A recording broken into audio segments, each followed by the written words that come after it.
শুধু একটা কথা আপনাদেরকে বোঝাতে চাই, সব জিনিসের একটা সিজন থাকে, খেয়াল করবেন কিন্তু। কি থাকে? সিজন, বুঝছেন? মৌসুম। আমাদের দেশে যেটাকে বলা হয় বাংলা ভাষায় মৌসুম থাকে, মৌসুম থাকে। তো এইভাবে ইবাদতের আল্লাহ পাক আমাদেরকে একটা মৌসুম করে দিয়েছে, সুবহানাল্লাহ। সেটা হলো, একটা হলো কি জানেন? একটা হলো রমাদান, সুবহানাল্লাহ। ইবাদতের সর্বোচ্চ মৌসুম হলো রমাদানের সময়, সুবহানাল্লাহ, রমজানের সময়। দেখেন, ঈদ কিন্তু সবসময় আসে না, খেয়াল করবেন। আসে? বছরে কিন্তু একবারে আসে। রমজানে কিন্তু বছরে একবারে আসে, রোজার ঈদ একবারে আসে, কোরবানি ঈদ একবারে আসে। ঠিক তেমনি ভাবে জিল হজের 10 দিন সামনে আসতেছে, মানে 28 বা 27 তারিখ থেকে শুরু। এই 10 দিনও রাসূলুল্লাহ সাল্লাল্লাহু আলাইহি ওয়াসাল্লাম উম্মতের জন্য শ্রেষ্ঠ একটা ইবাদতের মৌসুম, সুবহানাল্লাহ। আজকে এই বিষয়ের উপরে আপনাদের সাথে আলোচনা করব। হজের কিছু আলোচনা এবং জিল হজের কিছু আলোচনা এবং কুরবানি নিয়ে ইনশাআল্লাহ। আমি কিছু বলতে পারি না, আল্লাহ পাক আমাকে যতটুকু বলায় অতটুকু আমি বলি। ক্বালু সুবহানাকা লা ইলমা লানা ইল্লা মা আল্লামতানা ইন্নাকা আনতাল আলিমুল হাকীম। রব্বি ইশরাহ লি সাদরি ওয়া ইয়াসসির লি আমরি ওয়াহলুল উকদাতাম মিন লিসানি ইয়াফকাহু কওলি ওয়া মা তাওফীকি ইল্লা বিল্লাহ আলাইহি তাওয়াক্কালতু ওয়া ইলাইহি উনীব। প্রিয় হাজিরিন, প্রথমে বলতে চাই, হজ ইসলামের স্তম্ভ কয়টা বলেন তো দেখি? 5টা। কথা বলবেন কিন্তু ভাইরা, আমি বলছি ক্লাসিক্যাল কথা আমি বলি, আপনাদের জন্য পুরো একটা সপ্তাহ কষ্ট করি, বিভিন্ন জায়গা থেকে, কোরআন হাদিস থেকে বিভিন্ন রেফারেন্স নিয়ে আপনাদের জন্য লিখে তারপর নিয়ে এসে আলহামদুলিল্লাহ বলেন। আমি একটু আগে বলছিলাম ইসলামের মূল স্তম্ভ কয়টা, খুঁটি কয়টা? 5টা। কি কি? কালেমা, নামাজ, রোজা, হজ, যাকাত। অ্যাকচুয়ালি নামাজের পরেই কিন্তু যাকাতটা আসে, তারপর অন্যগুলা। নামাজের পরে কিন্তু যাকাত। আল্লাহর কোরআনের মধ্যে যত জায়গায় নামাজের কথা বলছি, অত জায়গায় যাকাতের কথা বলছি। যাকাত হলো আমাদের নামাজ, তারপরে হলো আপনাদের কালেমা, প্রথম আল্লাহর প্রতি বিশ্বাস স্থাপন করা, আল্লাহর কালেমাকে বিশ্বাস করা, এটা হলো কালেমা। দ্বিতীয়টা কি? নামাজ। যখন আপনি বিশ্বাসের জীবনের ভিত্তিতে কিন্তু কথা বলে আসছে, কিন্তু যখন আপনি আল্লাহকে বিশ্বাস করবেন তখন আপনি কি করবেন বলেন তো? আল্লাহর ইবাদত করবেন। কথা বলেন, কি করবেন? কথা বলবেন। নামাজ পড়বেন, কি করবেন? নামাজ পড়বেন। আর তৃতীয়, যখন আপনি নামাজে পড়বেন তখন আপনি কি করবেন? কথা বলে নবীকে অনুকরণ করবেন, সুবহানাল্লাহ। কথাটা কিন্তু আগে কিন্তু কথাটা খেয়াল করবেন। ঠিক তেমনি ভাবে কালেমা, নামাজ, রোজা, হজ, যাকাত, স্তম্ভ কয়টা? 5টা। খেয়াল করবেন। হজের শাব্দিক অর্থ হলো ইচ্ছা করা, পণ করা, প্রতিজ্ঞা করা, সংকল্প করা। ছোটকালে পড়ছি না পণ অর্থ কি, প্রতিজ্ঞা? আমরা পড়ছি না ক্লাস 5-এ? আবারও বলছি, খেয়াল করবে কথা বলি কিন্তু দয়া করে।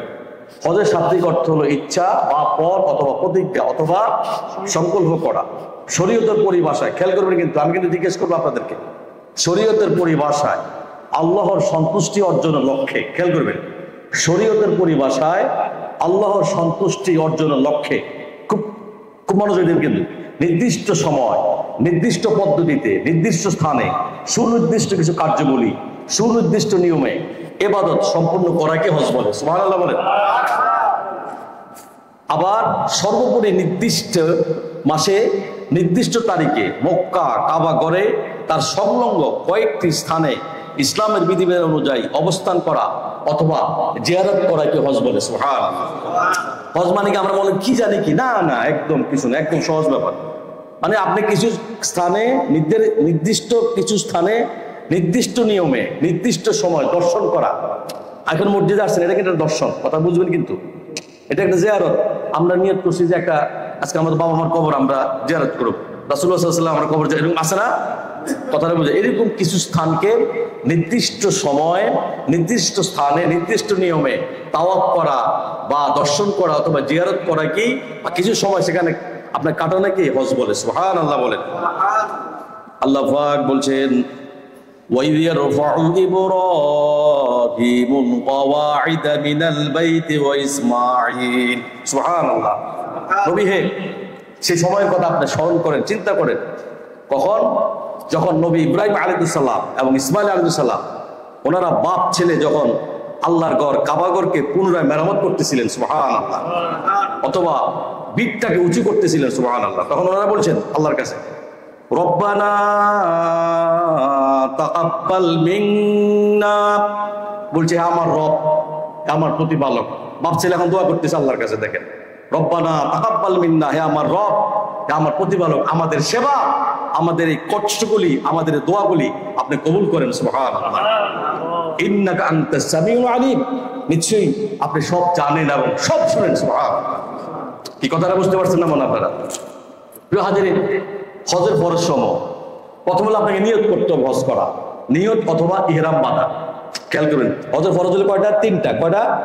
খুব গুরুত্বভাবে খেয়াল করবেন, কারণ আমার তো লাইভ চলতেছে, অনেকে দেখবে কিন্তু এগুলো।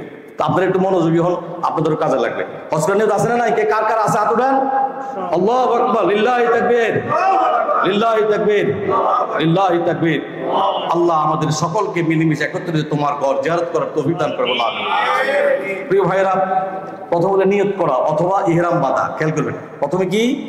নিয়ত করা অথবা ইহরাম বাঁধা। দ্বিতীয়ত 9 দিন হজ আরফাতের ময়দানে অবস্থান করা। সুবহানাল্লাহ, খুব গুরুত্বপূর্ণ একটা পয়েন্ট।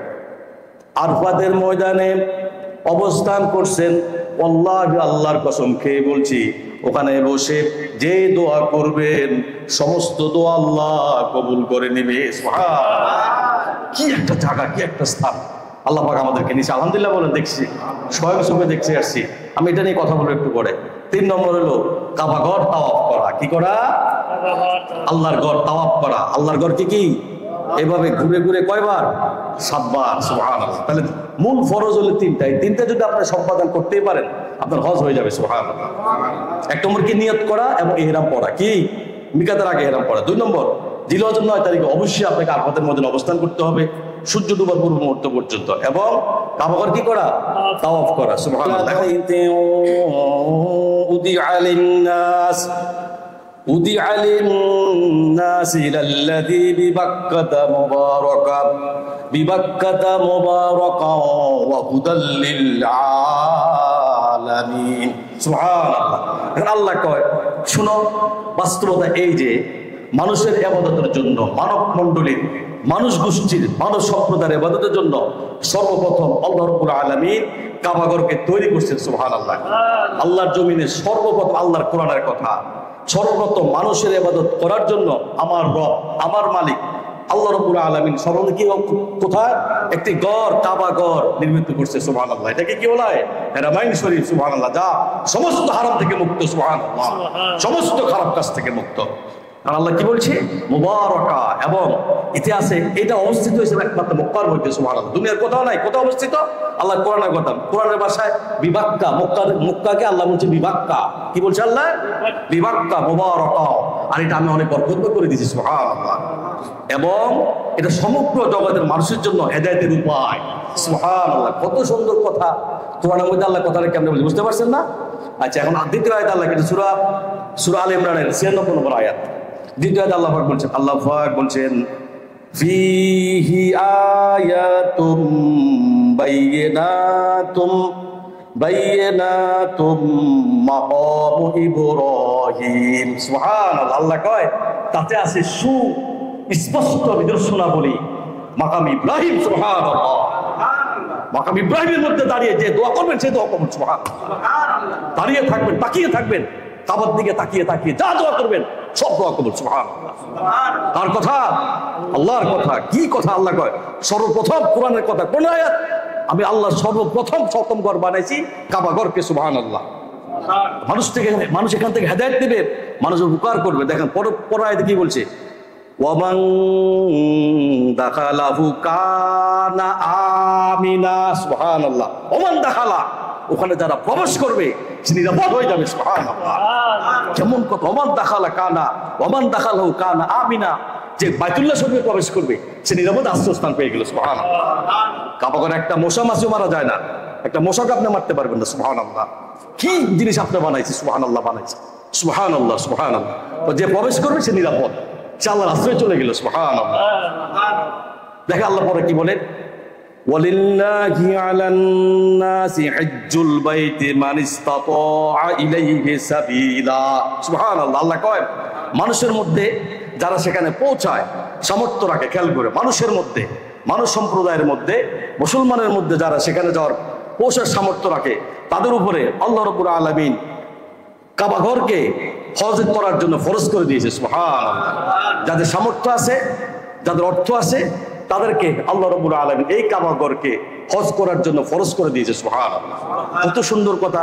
ওয়ালিল্লাহি আলান নাসি হিজ্জুল বাইতি মান ইসতাতা ইলাইহি সাবিলা, যাদের সামর্থ্য আছে অবশ্যই তারা যাতে কাবাগর কি করে, জিয়ারত করে, হজ করে। সুবহানাল্লাহ, এটা হলো কি ফরজ। নবী যেমন করছে, ইব্রাহিম আলাইহিস সালাম করছে, ইসমাইল আলাইহিস সালাম করছে, অন্যান্য নবীরা করছে, প্রত্যেকটা নবী এই কাবাগর তওয়াফ করছে। সুবহানাল্লাহ, আমরা যারা আল্লাহ আমাদের করে। সুবহানাল্লাহ বলেন। সুবহানাল্লাহ। প্রিয় ভাইরা, আমরা বুঝতে পারছি যে কোরআনের ভাষায় আল্লাহ পাক হজ করা প্রত্যেকটা কাজ যেমন 5 কালামে যেমন স্তম্ভ, আর এই ভাষা আল্লাহ বলতেছে হজ করা তোমাদের জন্য ফরজ যদি তোমাদের কি থাকে। এই কথা আল্লাহ বলছে যদি সামর্থ্য থাকে। দেখেন লেখা আছে কিন্তু সামর্থ্যবান ব্যক্তিদের জন্য, যদি তোমাদের সামর্থ্য থাকে তাহলে তোমাদের উপর হজ করাটা কি ফরজ। সুবহানাল্লাহ। প্রিয় ভাইরা, তাহলে আমরা বুঝতে পারছি যে হজ কিভাবে ফরজ হয়েছে, এটা আমরা বুঝতে পারছি। এখন আমরা যাই যে হজের কিছু ওয়াজিব আছে। হজের ওয়াজিবগুলি কি? 1 নম্বর হলো সাফা মারওয়ার মধ্যে সাই করা। খেয়াল করবেন, 1 নম্বর কি? সাফা মারওয়া সাই করা। হজের ওয়াজিব 5টি, কারো কারোর মতে আবার 7টি, কারো কারোর মতে 9টি। 1 নম্বর হলো সাফা মারওয়া সাই করা। 2 নম্বর হলে মুজদালিফা অবস্থান করা। আপনি যখন আরফাতে যাবেন, সারাদিন ওখানে যখন আপনি অবস্থান করবেন, সূর্য ডুবার আগেই আপনি মুজদালিফা চলে আসবেন। সুবহানাল্লাহ। এটা হাদিসের মধ্যে আমরা পড়ছি, রাসূলুল্লাহ সাল্লাল্লাহু আলাইহি ওয়াসাল্লাম অনেক দোয়া করছেন আরফাতের ময়দানে, একটা দোয়া কবুল হয় নাই। আর মুজদালিফা আসছে, রাত্রি যাপন করছে, আল্লাহ পাক ওই দোয়াটা কবুল করে নিয়েছে। সুবহানাল্লাহ, কত বড় কথা। মা হাওয়া এবং আমাদের বাবা, আমাদের মা আদম আলাইহিস সালাম, এই আরফাত থেকে ওনারা দুইজনে যখন মিল মোহব্বত হয়েছে, হাঁটতে হাঁটতে মুজদালিফা রাত্রে অবস্থান করছে। সুবহানাল্লাহ, কোথায় থাকবো, কোন জায়গায় অবস্থান করবো, কোথায় যাবো, কোথায় নিরাপদ আছে, মুজদালিফা রাত্রে যাপন করছে। এই জন্য ওনার সন্তানদের জন্য যে তোমরা এক রাত্রে সেখানে অবস্থান করবো, সুবহানাল্লাহ, আমাদের জন্য আল্লাহ পাক এটা ওয়াজিব করে দিয়েছে। হ্যাঁ, তোমরা যদি হজে যাও অবশ্যই তোমরা মুজদালিফা এক রাত্রে অবস্থান করবা। ওই রাত্রিতে ওয়াল্লাহি, আল্লাহর কসম খেয়ে বলছি, আল্লাহর কাছে প্রাণ মন খুলে যে দোয়া করবেন, সেই দোয়া আল্লাহ কবুল করে নিবে। সুবহানাল্লাহ। কাবাগর দেখবেন, আপনার গুনাহ আল্লাহ মাফ করে দেবে। দেখে দেখে প্রথমে যে দোয়াটা করবেন, ওই দোয়াটা আল্লাহ কবুল করে নিবে। সুবহানাল্লাহ। 2 নম্বর হজর ওয়াজিব মুজদালিফা অবস্থান করা। কোথায় অবস্থান করা? মুজদালিফা অবস্থান করা। 3 নম্বর শয়তানকে পাতার মারা, জামারা বলা, এটাকে জামারা। আপনি যখন মুজদালিফা শেষ করবেন, ওই দিন সকালেই, ওদিকে কিন্তু ঈদের দিন হয়, 9 তারিখে তো হলো আপনার আরফাতের দিন, জিলহজের 9 তারিখ হলো আরফাতের দিন, আর 10 তারিখে তো হলো ঈদ। হাজিরা কিন্তু ঈদ করে না, খেয়াল করুন, হাজিদের কিন্তু কোনো ঈদ নাই। হাজিরা 10 তারিখে কি করে, সকালবেলায় চলে যায়, একদম হাজার হাজার লক্ষ লক্ষ মানুষ ছুটছে তো ছুটছে। আমি বলছিলাম কিসের আশায়, কিসের নেশায়, এই যে বলছিলাম কিসের আশায়, কিসের নেশায়, কি রাত, কি দিন, কি দুপুর, কি সন্ধ্যা, কি সকাল, কি বিকাল, কি নারী, কি পুরুষ, কি শিশু, কি যুবক, কি বৃদ্ধ, কি বৃদ্ধা, কি সাদা বর্ণ, কি কালো বর্ণ, ভিন্ন ভাষা, ভিন্ন রাজ্যে, ভিন্ন মানুষ ছুটছে তো ছুটছে। কোথায় যাচ্ছে, কোথায় দৌড়াচ্ছে, কিসের জন্য দৌড়াচ্ছে, কোথায় যাচ্ছে, কেন যাচ্ছে, কি জন্য বা যাচ্ছে? হাজিরিন, আল্লাহর মেহমান, আল্লাহ পাক আল্লাহর মেহমানদারি করার জন্য ওই লোকগুলি খালি ছুটতেছে। সুবহানাল্লাহ। একটা লোকদেরকে, পৃথিবীতে একটা সম্প্রদায়কে যারা হজ করে, হাজিদেরকে একমাত্র আল্লাহর মেহমান বলা হয়। সুবহানাল্লাহ। হাজিরিন, পৃথিবীর বুকে যত ইবাদত আছে, সবচাইতে সব ইবাদত আপনি করবেন নিজের জন্য, কিন্তু হজ এবং রোজা রাখবেন শুধু একমাত্র আল্লাহর জন্য। সুবহানাল্লাহ।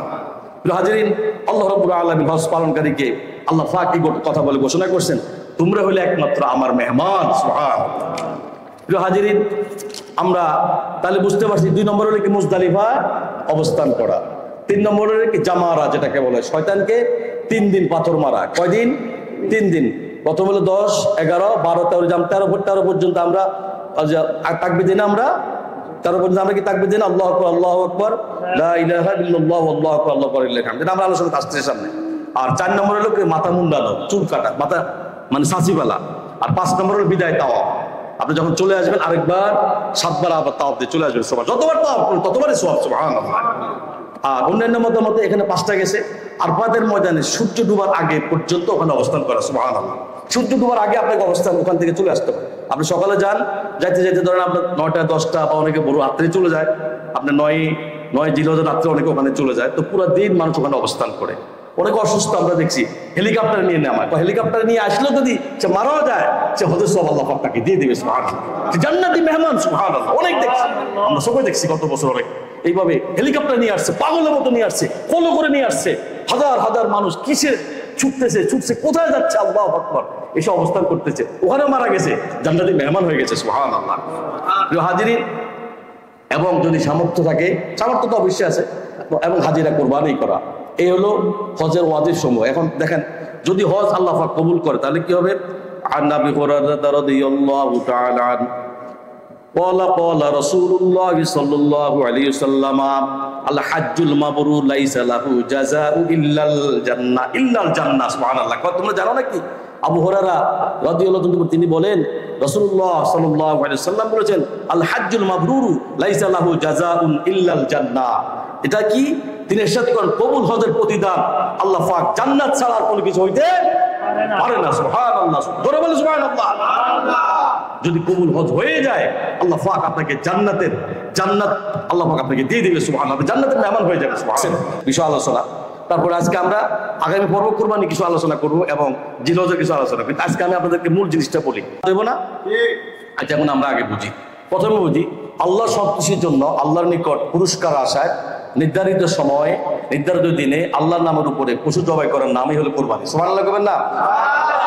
শুধু আত্মত্যাগ নয়, বরং আল্লাহর সঙ্গে বান্দার ভালোবাসা এক অন্যতম নিদর্শন হয়েছে একমাত্র কুরবানি। সুবহানাল্লাহ। আল্লাহ তাআলা কাছাকাছি যাওয়ার অন্যতম একটি স্থান। এখানে বলা হচ্ছে আল্লাহর কাছে তাদের গোশত পৌঁছে না। কোন আয়াত কিন্তু আল্লাহর কাছে কি পৌঁছে না? তাদের গোশত পৌঁছা না, তাদের রক্ত পৌঁছা না, বরং তাদের তাকওয়া। আপনারা যদি মানুষ দেখানোর জন্য কোরবানি করেন, আরেকজনকে দেখানোর জন্য কোরবানি করেন, যদি আরেকজনকে দেখানোর জন্য আপনি করবেন, তাহলে আপনি কোরবানি হবে? এখন এবারে কিনছে 50,000 টাকা দিয়ে, কারণ আমি হেতার ভাই, আমার ভাই 50,000 কিনছে, তবে 1 লাখ, আমি 4 লাখ দিয়ে কিনবো, তাহলে কিন্তু আপনার কোরবানি হবে না। এই বিষয়ে আজকে আমি আপনাদেরকে বিশদ কিছু কথা বলি। প্রথম হলো কোরবানি কিছু নিয়ম খেয়াল করবেন। কোরবানি মূল উদ্দেশ্য আল্লাহর জন্য। কার জন্য? আর কোনো সন্দেহ আছে? সন্দেহ নাই।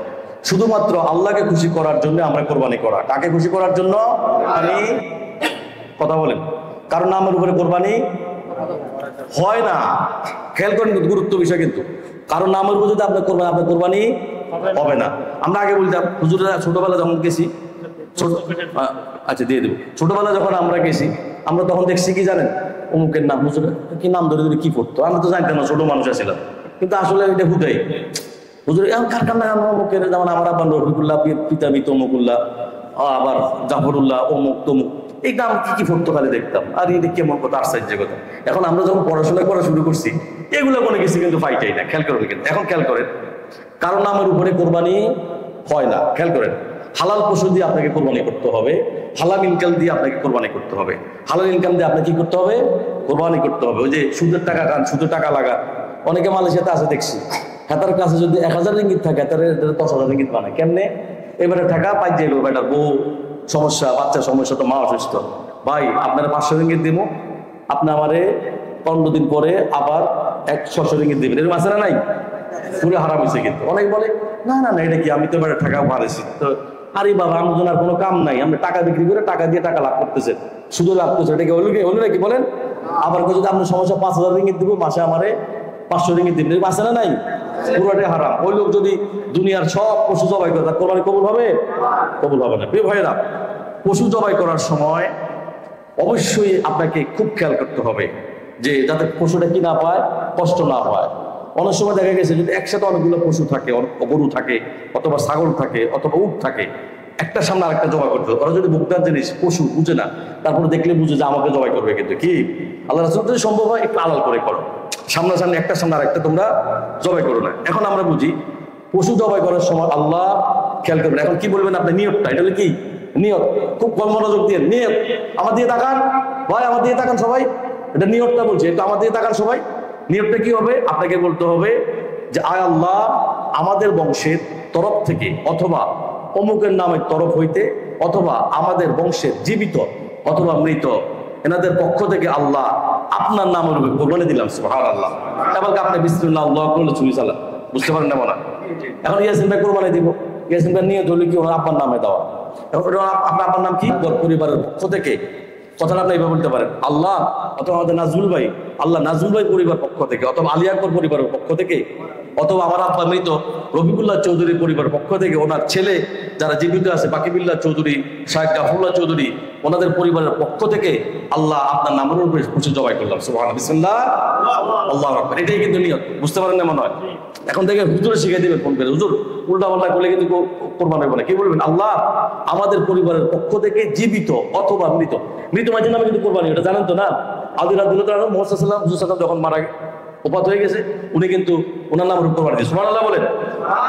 আপনি কিন্তু নামটা মেনশন করতে হবে, জীবিত এবং মৃত। আল্লাহ আমাদের বংশের, আপনার ইয়াসিন ভাইয়ের বংশের জীবিত অথবা নাজরুল ভাই আমাদের দিন ইসলাম ভাইয়ের বংশের জীবিত অথবা মৃত, ওনার আব্বা আম্মা বা আমরা যারা জীবিত আছে আমাদের ভাই এবং বোনের পক্ষ থেকে আল্লাহ আপনার নামের উপর কোরবানি দিলাম, হয়ে গেছে। আলহামদুলিল্লাহ বলেন।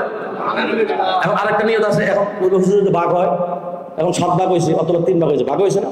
তবে ভাইরা চেষ্টা করবেন, আমার অনেকগুলো প্রশ্ন আছে আজকে, আমি একটু প্রশ্নের উত্তর দিই, এটা শেষ করে নিই। সেটা হলো যেটা যে একটু খেয়াল করেন যে ভাগ হলে কি হবে। এখন তাহলে নিয়তটা কেমন হবে?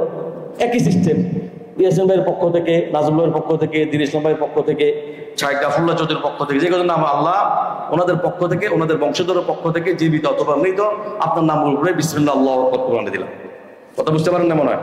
এবং আপনি যতটা নাম দেন সর্বোচ্চ 7 নাম, 3 থেকে শুরু 7 পর্যন্ত। খেয়াল করবেন, কথাগুলো খুব গুরুত্ব দিন ভাই। আজকে 1 সপ্তাহ ধরে খালি এগুলো লেখালেখি করছি, তাদের খেয়াল করবেন, তাহলে আমরা বুঝতে পারছি। 6 নম্বর, কোরবানি পশুকে জবাই দেওয়ার সময় কষ্ট দেওয়া যাবে না।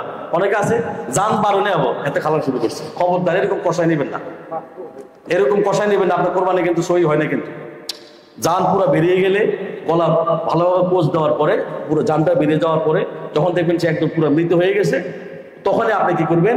তার আস্তে আস্তে চামড়া খুলবেন। কি পারবেন না? এটা বলে দেবেন, কিন্তু কষ্ট দেওয়া যাবে না। আচ্ছা, কোরবানি পশুকে জবাই দেওয়ার সময় কষ্ট দেওয়া যাবে না। ধারালো ছুরি দিয়ে বিসমিল্লাহ আল্লাহু আকবার বলে আপনাকে কোরবানি দিতে হবে, আর কোনো দোয়া নাই। প্রথমে কথা বলে অমুক বংশের অমুকের জীবিত অথবা মৃত বা আল্লাহ আপনার নামের উপরে বিসমিল্লাহ আল্লাহু আকবার কোরবানি দিলাম। পারবেন না কথাটা বলতে? যারা লাইভে আসেন আপনারা করবেন ইনশাআল্লাহ। প্রিয় ভাইরা, 7 নম্বর, কোরবানি গোশত অনেকে নিজেরা খাওয়া যাবে এবং গরিব দুঃখীর মাঝে বিলিয়ে দেওয়া যাবে। সুবহানাল্লাহ বলেন। প্রথমে নিজেরা খাবেন, আবার গরিব দুঃখী যারা আছে তাদেরকে দিয়ে দিবেন। 10 নম্বর, কোরবানি পশুর রক্ত মাটিতে পড়ার আগেই আল্লাহর নিকট পৌঁছে যায়। সুবহানাল্লাহ। যদি আপনার খালিস নিয়ত হয়, আপনার নিয়ত যদি সহি থাকে, ইন্নামাল আমালু বিন্নিয়াত, কে যদি আপনার নিয়ত সহি হয়, সঠিক হয়, আবার ইনকাম যদি হালাল হয়, রক্ত জমিনে পড়ার আগেই আল্লাহ পাক আপনার তাকওয়া, আপনার দিল থেকে আল্লাহ পাক আপনার কোরবানি কবুল করে নেবে। সুবহানাল্লাহ। যাদের সামর্থ্য আছে তাদের জন্য কোরবানি একদম করাই লাগবে। সামর্থ্যবান ব্যক্তিদের যেমন জাকাত দেওয়া ফরজ, হজ করা ফরজ, এটা কিন্তু আর একটা অংশ। যদি আপনার সামর্থ্য থাকে কোরবানি না দিলে কিন্তু আপনার গুনাহ হবে। আর যদি সামর্থ্য থাকে সেটা অন্য কথা। কি? যদি আপনার সামর্থ্য, সেটা অন্য কথা। কোরবানির পশুর শিং, এটা রাসূল সাল্লাল্লাহু আলাইহি ওয়াসাল্লামের একটা হাদিস, কোরবানির পশুর শিং, পশম, খুর সহ কিয়ামতের দিন আল্লাহ রাব্বুল আলামিন মিজানের পাল্লায় যদি আপনার আমল কমতি থাকে, এটা দিয়ে আল্লাহ আপনার আমলকে পূর্ণ করে আপনাকে জান্নাত দিয়ে দিবে। সুবহানাল্লাহ। প্রিয় ভাইরা, এখানে প্রশ্ন আসছে, কোরবানি ভাগে দেওয়া যাবে কি? একটু আগে বলছিলাম হ্যাঁ, ভাগে দিতে পারবেন। প্রথম প্রশ্ন হলো, হুজুর কোরবানি ভাগে দেওয়ার নিয়ম কি? হ্যাঁ, ভাগে দেওয়ার নিয়ম, আপনি অনেকে আছে যেমন ওনারা 3 ভাই ধরেন, এখন কি করলো, ওনারা 3 ভাই, এক ভাইয়ে দিয়েছে 50,000, আরেক ভাই দিয়েছে 5,000, আরেক ভাইয়ের ইনকাম না, সে দিয়েছে 10,000 বা তার চেয়ে কম দিছে। না, এভাবে কোরবানি হবে না, এটা হবে না। ভাই সবাই সমানভাবে দিতে পারে। অথবা আপনি যিনি বড় ভাই, ওনার টাকা বেশি, অথবা মেজজনের টাকা বেশি, হ্যাঁ আপনি এটা করতে পারেন। উনি এই কথা বলতে হবে, ঠিক আছে তোমার সামর্থ্য কত, তুমি 5,000 টাকা দাও, তাকে মন সান্ত্বনা দেওয়ার জন্য। তোমার সামর্থ্য কথা, হ্যাঁ তুমি 10,000 টাকা, আলহামদুলিল্লাহ। কারণ গরিব দাম কত, 1 লক্ষ টাকা। কারণ ওই ভাই বেশি টাকা দিছে, তো ভাই মনে মনে নিয়ত করবে যে আল্লাহ আমাদের পক্ষ থেকে, আমাদের 3 ভাইয়ের পক্ষ থেকে আপনার নামের কোরবানি দিলাম। সুবহানাল্লাহ। তাহলে আল্লাহ এটা কবুল করবে। কিন্তু ওই ভাই যে, ওই ভাইয়ের মনে একটু কষ্ট যে আমি তো টাকা কম দিছি, না, কিন্তু ওই ভাই যে টাকাটা গ্রহণ করবে এটা তাকে বলা যাবে না। মনে মনে বলতে হবে আল্লাহ আমি আমার ভাই সে একবারে কোরবানি দিলাম। সুবহানাল্লাহ। যদি এটা আপনার নিয়ত থাকে হয়ে যাবে। আবার অনেকে আছে এই প্রবাসে যারা থাকে, বিশেষ এদের একটা সমস্যা, সেটা হলো কি, ছাগল একটা কিনে 5 জনে মিললা, কথাটা বুঝছেন? আছেন এরকম? একটা ছাগল আপনি 5 জনে নেবেন, এটা কোরবানি হবে না। কিন্তু একটা ছাগল ছোট জিনিস, 1,000, 1,200, 1,500 রিঙ্গিত দাম, এটা ভাগে দিবেন কেন আপনি? কথাটা বুঝতে পারছেন না? এভাবে করা যাবে না। অনেকে আছে আবার দেখা গেছে গরুতে 3 নাম দেয়, 3 নাম দিয়া যে একজনে বলে ভাই যে ইয়াসিন ভাই আমি তো 3 নাম দিছি, দাম পড়ছে 1 লাখ, তাহলে একটা কাম করেন, ভাগে পড়ছে কত, 4 নাম, ধরুন ভাগে পড়ছে 25,000 করে, তা আপনি অর্ধেক নেন, আমি অর্ধেক নেই। উনি বললো কি আমার ভাগের আপনি অর্ধেক নেন। খেয়াল করবেন কিন্তু, আমার ভাগের অর্ধেক নেন, এইভাবে দিলে কোরবানি হবে না। কিন্তু কথাটা খেয়াল করবেন, এইভাবে দিলে কোরবানি হবে না। প্রিয় ভাইরা, দ্বিতীয় প্রশ্ন, কোরবানি দিয়ে কি আকিকা দেওয়া যাবে? হ্যাঁ, দেওয়া যাবে। কোরবানি 1 নম্বর ইচ্ছা করলে আমরা আকিকা দিতে পারেন। আকিকার মাংস খাওয়া যাবে, গোস্ত খাওয়া যাবে, মানুষকে দেওয়া যাবে। আলহামদুলিল্লাহ বলেন। 3 নম্বর, ভাইয়ে ভাইয়ে কোরবানি দিলে এক ভাই বেশি আরেক ভাই কম দিলে এক্ষেত্রে নিয়ম কি? একটু আগে যে কথাটা বলছি একটু বলে দিলাম। এক ভাই যদি কম টাকা দেয় আরেক ভাই বেশি দেয়, অন্যের টাকা গ্রহণ করবে, কিন্তু নিয়ত থাকতে হবে যে আল্লাহ আমরা সমানভাবে কোরবানি দিয়েছি। যদি উনি চিন্তা করে যে তবে চেষ্টা করবেন, প্রিয় ভাইয়েরা, আপনার সামর্থ্য থাকলে ভাগে কোরবানি দেওয়া দরকার, একটা ছাগল দিবেন, এটা আল্লাহ কবুল করেন। সুবহানাল্লাহ বলেন। অনেক সময় ভাগে কোরবানি দিলে হয় না, থাকলে হয়, দেখেন মনে সন্দেহ থাকে, গোস্ত কম পাইলাম কিনা, বেশি পাইলাম কিনা, বা ওজনে কম হলো কিনা, অথবা সে যে কলিজাটা বেশি নিল আমার কম দিছে। এই যে একটা ভিতরে যে একটা চিন্তা শক্তি কাজ করে, এটা যদি আপনার ভিতরে কাজ করে, আপনার কিন্তু কোরবানির সহি শুদ্ধ হয় নাই। আপনার সামর্থ্য থাকলে আপনি একটা ছাগল দিয়ে দেন, এতে আলহামদুলিল্লাহ। ভাগে না দিয়ে একটা ছাগল দিয়ে আপনি দেন। তবে সবচেয়ে ভালো ভাগে না দিয়ে নিজে সামর্থ্য থাকলে নিজে কোরবানি করা। আরেকটা হলো কি, কোরবানি গোস্ত ভাগ করার নিয়ম কি? হ্যাঁ, একটা দারুণ প্রশ্ন এটা। কোরবানি গোস্ত ভাগ হলে কি, অনেকে দেখা গেছে আপনারা যদি 3 ভাগে কোরবানি দেন, 3 ভাগে প্রথমে 3 ভাগ করবেন, 3 ভাগ থেকে এই 3 ভাগের মধ্যে আরেকটা ভাগ করবেন, 4 ভাগ করবেন, একটা ভাগ আল্লাহর রাস্তায় দিয়ে দিবেন। যারা গোস্তের জন্য আসে, ও আম্মাসাইলা ফালা তানহার, খবরদার কোন ভিক্ষুককে, কোন প্রশ্নকারীকে যারা আসছে তোমার মাঝে, তাদেরকে ধমক দিও না। কার কথা? ওয়াম্মাসাইলা ফালা তানহার, তাদেরকে জিজ্ঞেস করো না। অনেকে দেখা গেছে কি দাড়ি, এতে কোরবানি আসছো কেন? আল্লাহু আকবার। ভাই, আপনি করলেনটা কি? গরিব মানুষ দেখে তো আপনার কাছে একটু গোস্তের জন্য আসছে। প্রিয় ভাইয়েরা, আরেকটা জিনিস গোপন কথা বলি, আপনাদের সমাজে আশেপাশে তার চাইতে আরো বেশি ন্যাক পাবে। অনেক মধ্যবিত্ত মানুষ আছে, লজ্জায় বলে না, চক্ষু শর্মে বলে না, আপনার বাসায় আসবে না, কাউকে পাঠাবে না। আপনার আত্মীয় অনেক আছে, কিন্তু ওরা আপনার পাশের বাড়িতে আছে, বা আপনার মসজিদের কমিটিতে অনেকে আছে, লজ্জা বলে কোরবানি দেয় নেই, কিন্তু ওরা বললে কিন্তু আপনার কাছে আসবে না গোস্তের জন্য।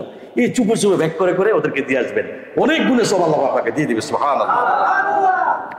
প্রিয় ভাইরা, আরেকটা প্রশ্ন, কোরবানির নিয়ত কি? একটু আগে বলছি, আল্লাহ আমার বংশের জীবিত মৃত বা যারা আছে তাদের নামের উপরে আল্লাহ বিসমিল্লাহ আল্লাহু আকবার আমি কোরবানি দিলাম। আপনার নামের উপরে তাদের আল্লাহ, তাদের একটু আগে যে কথাটা বলছিলাম, আল্লাহ আমাদের বংশের জীবিত অথবা মৃত বা যারা আছে তাদের পক্ষ থেকে আল্লাহ আপনার নামের উপরে কোরবানি দিলাম। সুবহানাল্লাহ, বিসমিল্লাহ আল্লাহু আকবার। প্রিয় ভাইরা, জিলহজ মাসের আমল কি? এটা এখনো চলে আসছে, আমরা জিলহজ মাসে। তাহলে আমরা বুঝতে পারছি কোরবানির নিয়ম। আর কি কারো কিছু জানা আছে? আর প্রশ্ন আছে? প্রশ্ন? Do you have any question? Anybody? কারো কোনো প্রশ্ন আছে? বুঝছেন সবাই? তাহলে কোরবানি আলোচনা করা লাগবে? আর লাগবে না ইনশাআল্লাহ। থেকে শুরু, কদিন থেকে শুরু? মনে রাখবেন, জিলহজ মাসের 1 তারিখ থেকে শুরু 10 তারিখ পর্যন্ত 365 দিনের মধ্যে সর্বশ্রেষ্ঠ দিন হলো জিলহজ মাসের 10 দিন। সুবহানাল্লাহ করবেন না? আবারও বলছি, 365 দিনের মধ্যে দিন, খেয়াল করবেন, 365 দিনের মধ্যে বছরের সর্বশ্রেষ্ঠ দিন হইল জিলহজ মাসের 10 দিন। সুবহানাল্লাহ। আল্লাহ নবীর সর্বশ্রেষ্ঠ দিন হলো জিলহজ মাসের কি? 10 দিন। সুবহানাল্লাহ। প্রিয় ভাইরা, আমরা জানি রাতের মধ্যে সর্বশ্রেষ্ঠ রাত কোনটা? লাইলাতুল কদর। সুবহানাল্লাহ করবেন না? লাইলাতুল বরাত, জুমার রাত্রি, ঈদের রাত্রি, তারপরে আপনার লাইলাতুল কদর রাত্রি, লাইলাতুল বরাত রাত্রি, এই রাত্রিগুলো কি সর্বশ্রেষ্ঠ রাত্রি। সুবহানাল্লাহ। প্রিয় ভাইরা, প্রত্যেক মুসলমানের উচিত প্রতিটা নিঃশ্বাসকে, শ্বাস প্রশ্বাসকে আল্লাহর জন্য উৎসর্গ করে দেওয়া। সুবহানাল্লাহ করবেন না? এটা জোরে করে সুবহানাল্লাহ। সর্ব অবস্থায়, সর্বসময় আল্লাহর জিকির, তাসবিহ, তাহলিল পড়া। সুবহানাল্লাহ বলেন। সর্ব অবস্থায় আল্লাহকে ভয় করা, ইত্তাকুল্লাহ, আল্লাহকে কি করা? ভয় করা। ইবাদতের মৌসুমগুলো আল্লাহ বেশি বেশি ইবাদত করা। সুবহানাল্লাহ। ইবাদতের মৌসুম বলছেন একটু আগে আপনাদেরকে, কে? রমজান মাস, এই যে জিলহজের 10 দিন। সুবহানাল্লাহ। জুমার রাত্রি, প্রত্যেকটা রাত্রি ইবাদত করবেন। ভোর রাতে তো আল্লাহ নেমে আসে, বান্দা কি প্রয়োজন চাও, যা চাইবা সব আমি আল্লাহ দিয়ে দিব। সুবহানাল্লাহ। মাকামে মাহমুদা, আল্লাহ পাক মাকামে মাহমুদ পর্যন্ত আমাদেরকে আপনাকে পৌঁছে দিবে। সুবহানাল্লাহ। প্রিয় ভাইরা, অনুগ্রহ করে গুনাহ থেকে ফিরে আসা। কোথা থেকে ফিরে আসা? গুনাহ থেকে ফিরে আসা। গুনাহ মানুষকে আল্লাহর অনুগ্রহ থেকে বঞ্চিত রাখে। গুনাহ কি করে? মানুষকে আল্লাহর রহমত থেকে বঞ্চিত রাখে। মনে রাখবেন, আর বান্দার মাঝে বাধা সৃষ্টি করে, ইবাদতের বাধা সৃষ্টি করে কি? একমাত্র গুনাহ। মনে রাখবেন, আল্লাহ এবং আর বান্দার মাঝে যে বাধা সৃষ্টি করে, এই গুনাহ থেকে আমাদেরকে পরিত্রাণের জন্য মুজাহাদা করা। বুঝতে পারেন নাই? আল্লাহ এবং বান্দার মাঝে যে গুনাহটা বাধা সৃষ্টি করে, এখানে আমরা কি করা? একটু খেয়াল করেন আমার দিকে। মুজাহাদা করা, নিজে নিজে প্রশ্ন, আল্লাহ কি গুনাহ আমি করছি, কি ভুলটা আমি করছি, ছোটবেলা কোন মানুষের ক্ষতি করছি, কার টাকা মারছি, হিসাব করে তার টাকা ফেরত দিয়ে দিতে হবে। কি বন্ধার আগের কিন্তু মাপ নাই, বন্ধার আগের কি নাই, কথা বলেন, বন্ধার আগের মাপ আছে? এক পয়সা যদি আপনার ভাই আপনার কাছ থেকে পায়, আপনার বোন আপনার কাছ থেকে পায়, এটা আল্লাহ মাফ করবে না, আল্লাহ সব গুনাহ মাফ করবে।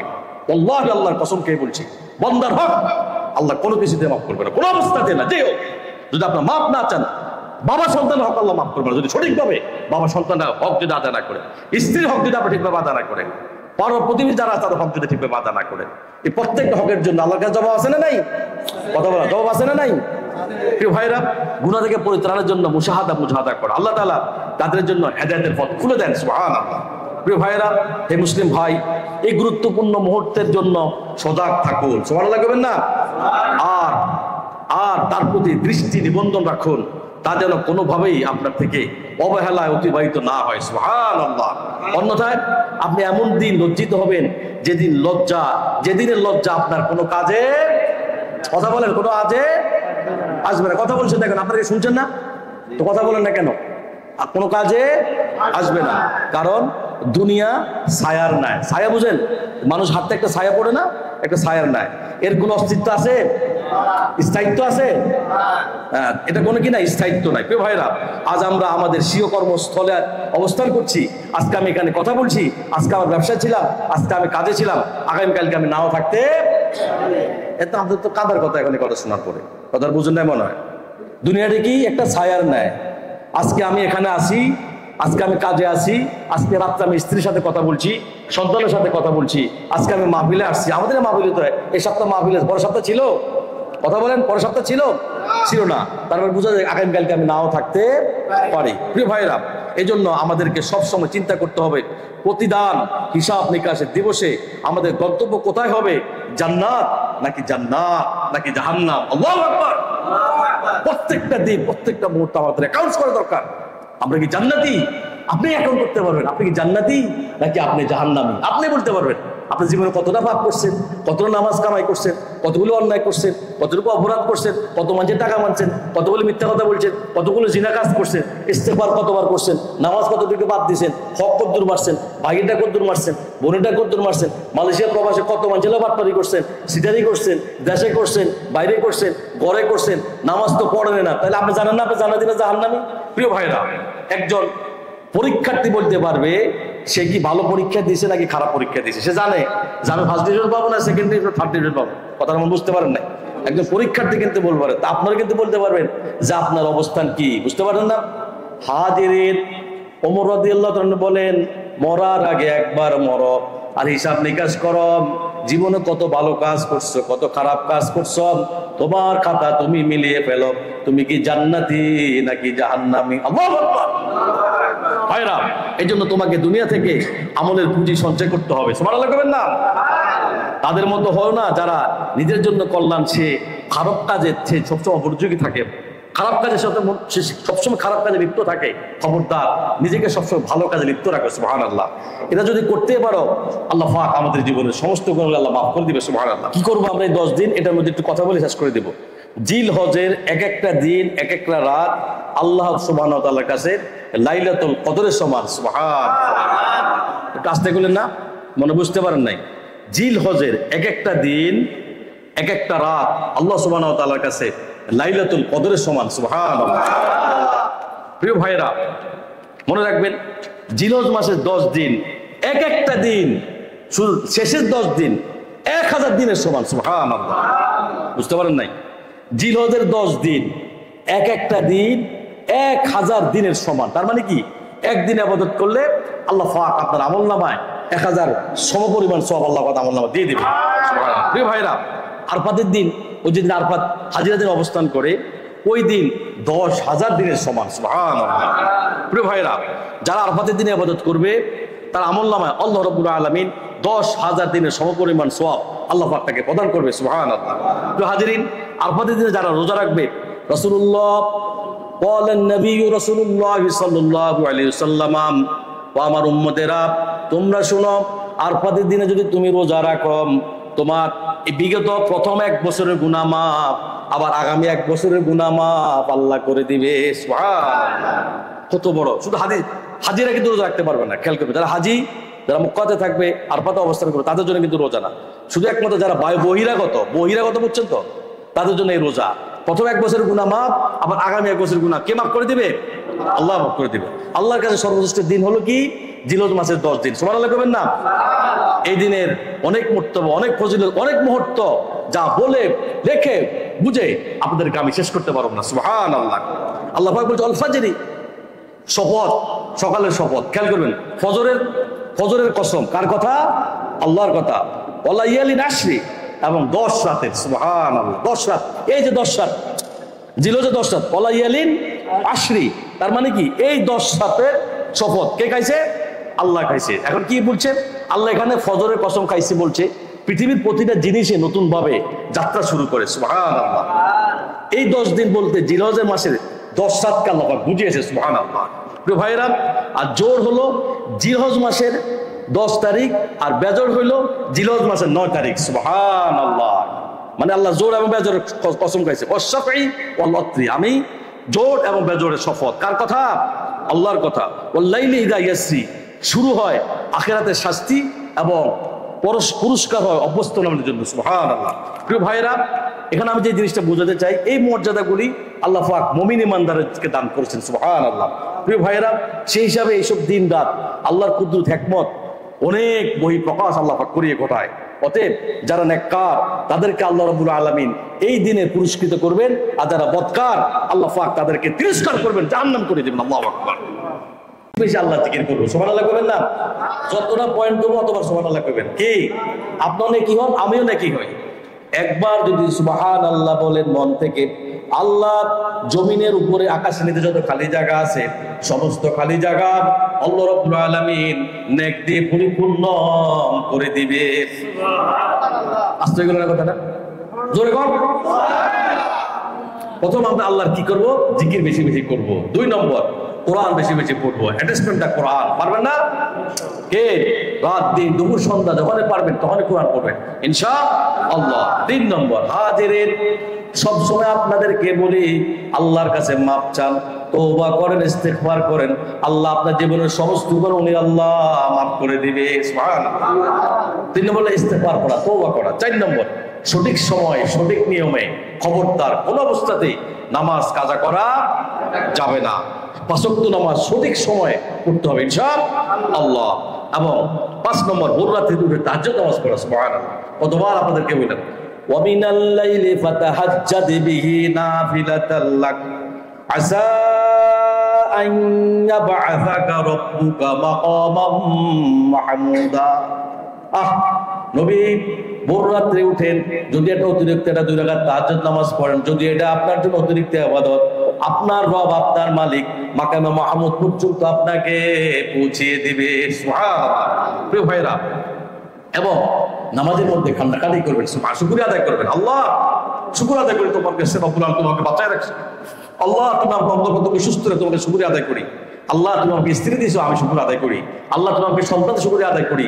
আল্লাহ প্রবাসে অনেকে খাওয়া নেই, নাওয়া নাই, আল্লাহ আমার খাওয়া আছে, থাকা আছে, কর্ম শুকরিয়া আদায় করি। আল্লাহ আমি তোমাকে সেজদা দিতে পারি, তোমাকে শুকরিয়া আদায় করি। আল্লাহ আমার অনেক বন্ধু অসুস্থ, স্ট্রোক করে হসপিটালের মধ্যে পড়ে আছে, অনেক বন্ধু কিডনি ডায়ালিস করে, অনেক বন্ধু আল্লাহ আশেপাশে অনেক মুরব্বী আল্লাহ অসুস্থ আছে, স্ট্রোক করছে, আল্লাহ কথা বলতে পারে না। ও আমার রব, ও আমার মালিক, আপনি আমাকে সুস্থ রাখছেন, নিরাপদে রাখছেন, তোমার দরবারে শুকরিয়া আদায় করি। সুবহানাল্লাহ। পারবেন না ইনশাআল্লাহ? প্রিয় ভাইরা, আমলে সালেহ করা, কাজ করা। ইল্লাল্লাযীনা আমানু ওয়া আমিলুস সলিহাতি কানাত লাহুম জান্নাতুল ফিরদাউসি নুজুলা। সুবহানাল্লাহ। ইল্লাল্লাযীনা আমানু ওয়া আমিলুস সলিহাতি ফালাহুম আজরুন গায়রু মামনুন। সুবহানাল্লাহ কইবেন না? ইন্নাল্লাযীনা আমানু ওয়া আমিলুস সলিহাতি কানাত লাহুম জান্নাতুল ফিরদাউসি নুজুলা। সুবহানাল্লাহ। ইল্লাল্লাযীনা আমানু ওয়া আমিলুস সলিহাতি ওয়া তাওয়াসাউ বিল হক ওয়া তাওয়াসাউ বিস সবর। সুবহানাল্লাহ। বান্দা যদি আমল সলে করতে পারো, নেক কাজ করতে পারো, যত নেক কাজ করবা, আমল সলে করবা, তোমার রব, তোমার মালিক তোমার জন্য কি তৈরি করে রাখছেন? উলাইকা হুমুল ওয়ারিসুন আল্লাযীনা ইয়ারিসুনাল ফিরদাউসা হুম ফিহা খালিদুন। আমার রব, আমার মালিক, আপনার রব, আপনার মালিক রব্বুল আলামিন আমার আপনার জন্য জান্নাতুল ফিরদাউস আল্লাহ আমাদের জন্য রেডি করে রাখছে। সুবহানাল্লাহ। বান্দা, বিনিময় কি? তোমার জান এবং মাল তুমি আমাকে দিয়ে দাও, আর আমার কাছ থেকে আমার জান্নাত তুমি খরিদ করে নিয়ে যাও। 7 নম্বর, মিথ্যা কথা বলা যাবে না। পারবেন না? কোন অবস্থায় মিথ্যা কথা বলবেন না। 8 নম্বর, জামাতের সহিত চেষ্টা করে 5 ওয়াক্ত নামাজ পড়া। 9 নম্বর, গুনাহ থেকে সবসময় চেষ্টা করে বেঁচে থাকার জন্য। 10 নম্বর, সামর্থ্যবান ব্যক্তিদেরকে হজ করা। 11 নম্বর, সামর্থ্যবান ব্যক্তিদেরকে কোরবানি দেওয়া। ফাসাল্লি লিরাব্বিকা ওয়ানহার। সুতরাং তুমি নিজ প্রতিপালকের সন্তুষ্টির জন্য নামাজ পড়ো এবং কোরবানি দাও। সুবহানাল্লাহ। সূরা কাসর মধ্যে বলেন ফাসাল্লি, বলেন ফাসাল্লি রব্বিকা ওয়ানহার। সূরা কাসর পড়েন না, ফাসাল্লি লিরাব্বিকা ওয়ানহার। হে নবী, তুমি নামাজ পড়ো, আমার সন্তুষ্টির জন্য নামাজ পড়ো এবং কোরবানি দাও। সুবহানাল্লাহ। 12 নম্বর, আরফাদের দিনে রোজা রাখা। একটু আগে বলছিলাম না, রোজা রাখতে যদি পারেন 1 বছরের গুনাহ মাফ, আগামী 1 বছরের গুনাহ মাফ আমার রব, আমার মালিক আল্লাহ করে দিবে। সুবহানাল্লাহ।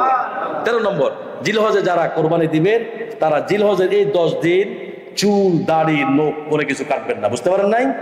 যারা কোরবানি দিবে, নিয়ত করছে নিয়ে আসেন কোরবানি দিবে, নাজরুল ভাই কোরবানি দিবে, এখানে যারা আছেন সামর্থ্যবান সবাই, প্রবাসী না, টাকা তো কম পয়সা আছে না নাই?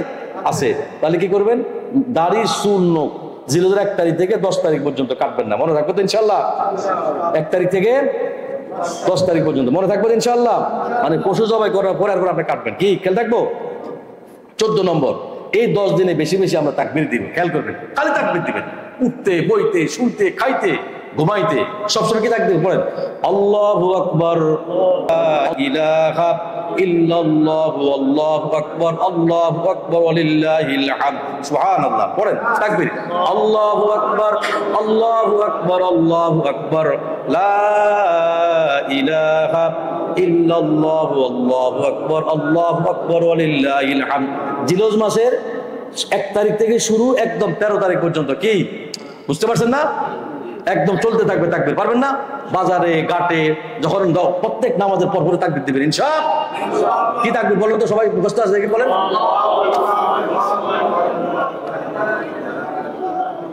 13 তারিখ পর্যন্ত প্রত্যেকটা মুসলিম নারীর জন্য প্রত্যেক ফরজ নামাজের পরে কম হইল 3 বার অথবা 7 বার তাকবীর দেওয়া লাগবে ইনশাআল্লাহ। প্রত্যেক নামাজ সালাম ফিরাইবেন। মানে আরফাতের দিনের আসর নামাজ থেকে শুরু। খেয়াল করবেন, আরফাতের দিনে কখন থেকে শুরু? ফজর থেকে শুরু। 9 জিলহজ ফজর থেকে শুরু এবং 13 তারিখ আসর পর্যন্ত এই তাকবীর চলবে ইনশাআল্লাহ। প্রত্যেক নরনারীর জন্য, প্রত্যেক নরনারীর জন্য। কি কি তাকবীরটা কি বলেন? আল্লাহু আকবার, আল্লাহু আকবার, আল্লাহু আকবার, লা ইলাহা ইল্লাল্লাহু, আল্লাহু আকবার, আল্লাহু আকবার ওয়ালিল্লাহিল হামদ। আল্লাহু আকবার, আল্লাহু আকবার। আল্লাহ কি বড়? বলেন আল্লাহ কি? আল্লাহ কি? কবার কোশ্চেন কি কথা? 3 বার বলেন আল্লাহ কি বড়। লা ইলাহা ইল্লাল্লাহ, আল্লাহ আপনি ছাড়া কোনো মাবুদ নেই। সুবহানাল্লাহ। আল্লাহ আপনি ছাড়া কোনো মাবুদ নেই, কোনো ইলাহ নাই। আল্লাহু আকবার, এবং আপনি বড়, এবং আপনি বড়। আবার বলতেছেন আল্লাহু আকবার, আপনি বড়। ওয়ালিল্লাহিল হামদ, আল্লাহ সমস্ত প্রশংসা শুধু একমাত্র আপনার জন্য। সুবহানাল্লাহ। প্রিয় ভাইরা, এবং ঈদুল আজহার নামাজে অংশগ্রহণ করা ইনশাআল্লাহ। আল্লাহ পাক বলছেন, কুল ইন্না সলাতি ওয়া নুসুকি ওয়া মাহইয়ায়া ওয়া মামাতি লিল্লাহি রাব্বিল আলামিন। নবীজি আপনি বলে দেন, আপনার নামাজ, আপনার ইবাদত, আপনার কুরবান। এখন কুরবান দিবেন না আপনারা? আপনার কুরবান মানে কি? আমাদের নামাজ, আমাদের কুরবান, আমাদের বেঁচে থাকা, আমাদের মরে যাওয়া শুধু একমাত্র ওই আল্লাহর জন্য আমি সমস্ত কিছু নিবেদিত করে দিলাম। সুবহানাল্লাহ। আপনি বলেন, আমার নামাজ, আমার কুরবান, আমার বেঁচে থাকা, আমার মরে যাওয়া, আমার দুনিয়া, আমার আখেরাত, আমার জীবনের কামাইকৃত পুঁজি রুজি যা কিছু আছে, ও আমার রব, ও আমার মালিক, আমার স্ত্রী, আমার সম্পদ, আমার সন্তান সন্ততি, রব্বুল আলামিন যা কিছু আছে আমি একমাত্র শুধুমাত্র আপনার জন্য নিবেদিত করে দিলাম। সুবহানাল্লাহ। এই কথাটা যদি বলতে পারেন, আমলে চলে যদি করতে পারেন, আমার রব, আমার মালিক আমাকে আপনাকে একেবারে মাসুম বানিয়ে ফেলবে। সুবহানাল্লাহ। হাজিরের কোনো অবস্থাতে আল্লাহর দেওয়াকৃত ফরজ নামাজ ছাড়া যাবে না। রাসূলকে অনুসরণ করা লাগবে, নামাজ পড়া লাগবে, আমল সলে করা লাগবে, নেক কাজ করা লাগবে। এই কাজটা যদি করতে পারেন, আল্লাহর রহমত দিয়ে, কবর আযাব থেকে আল্লাহর নাজাত দিয়ে, মালিক ইয়াউমিদ্দিন বিচারের দিন আল্লাহ পাক জান্নাতে আমলনামা দিয়ে আমাকে আপনাকে পুলসিরাত বিদ্যুৎ বেগে পার করে দিয়ে আমার রব, আমার মালিক আল্লাহ রাব্বুল আলামিন আল্লাহর রহমত দিয়ে আমাদেরকে জান্নাত দিয়ে দিবে। সুবহানাল্লাহ।